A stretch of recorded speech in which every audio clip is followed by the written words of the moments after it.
Mole concept lecture number 4। इसमें हम मोल volume relationship को स्टडी कर रहे हैं और अगर हम मोल को वॉल्यूम से रिलेट करें तो इसका फॉर्मूला होता है number of moles is equals to given volume. जो भी आपको दिया हुआ है उसको हम कंपेयर कर रहे होते हैं वॉल्यूम एट एसटीपी कंडीशन से। अगर एसटीपी कंडीशन की फुल फॉर्म लिखें यहाँ पे तो एसटीपी कंडीशन की फुल फॉर्म होगी standard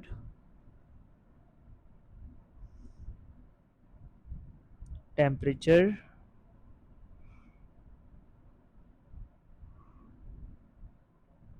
pressure. Standard temperature pressure ये एसटीपी कंडीशन की फुल फॉर्म है। और यहाँ नहीं कि यहाँ पे टेम्परेचर और प्रेशर जो होगा वो स्टैंडर्ड कंडीशन पे होगा। टेम्परेचर कितना होगा?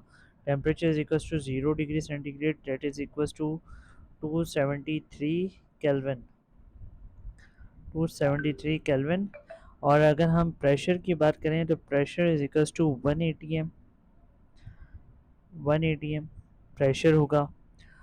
तो according to given condition volume at STP, किसी भी गैस के एक मोल का जो वॉल्यूम होता है, 1 mole of gas any volume at STP condition is equals to 22.4 decimetre cube. किसी भी गैस के एक मोल का जो वॉल्यूम होता है एट एसटीपी कंडीशन पे, that is equals to fix quantity, that is equals to 22.4 decimetre cube. It's means कि यहाँ पे भी हमें मोलर मास की ज़रूरत नहीं होगी।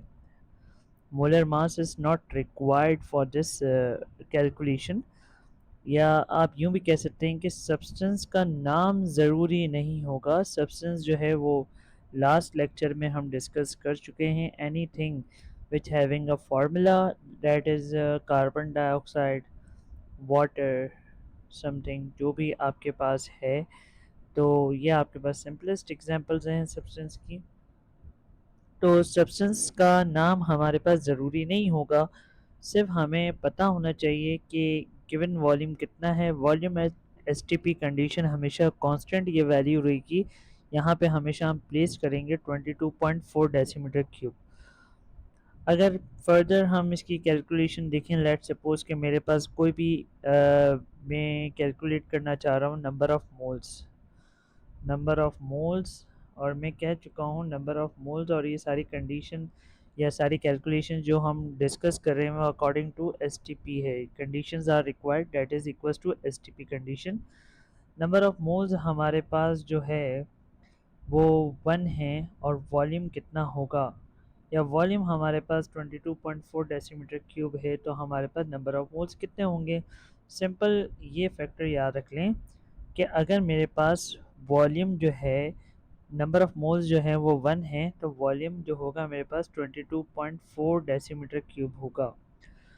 और अगर मेरे पास जो है वॉल्यूम जो है वो 2 टाइम्स ऑफ 22.4 डेसीमीटर क्यूब है, 2 टाइम्स ऑफ 22.4 डेसीमीटर क्यूब, तो मेरे पास नंबर ऑफ़ मोल्स होंगे 2। मेरे पास वॉल्यूम जो है वो 3 टाइम्स ऑफ 22.4 डेसीमीटर क्यूब है तो मेरे पास नंबर ऑफ़ मोल्स आ जाएंगे 3। सिंपल है, ये रिलेशनशिप याद रखना है क्योंकि 22.4 जो है वो नीचे जाके कैंसिलेशन हो जाएगा तो आंसर वही आ जाएगा। अगर यही कैलकुलेशंस आपके पास इस तरीके से आ रही है, सिंपलेस्ट कैलकुलेशन है। और अगर हम फर्दर इसको डिस्क्राइब करें कि मेरे पास 1/2 टाइम्स ऑफ 22.4 डेसीमीटर क्यूब इतना वॉल्यूम है तो मेरे पास कितने मोल्स होंगे, that is equals to 1/2 moles. तो सिंपल कैलकुलेशन है, यहाँ पे हम मोल को वॉल्यूम से रिलेट करने के बाद अपनी कैलकुलेशन को सॉल्व कर सकते हैं।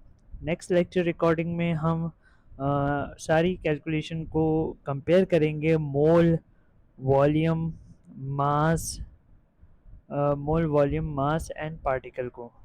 आई होप कि सारी जो भी कॉन्सेप्ट्स हैं मैंने मोल और वॉल्यूम से रिलेटेड क्लियर किए होंगे। फिर भी अगर आपको कोई भी कॉन्सेप्ट्स अनक्लियर रह गए हों तो आप कमेंट पे टाइप कर सकते हैं। चैनल को लाइक करें, सब्सक्राइब करें और बेल आइकन पे क्लिक लाजमी करें। Thank you for watching this video. Take care, अल्लाह हाफिज़।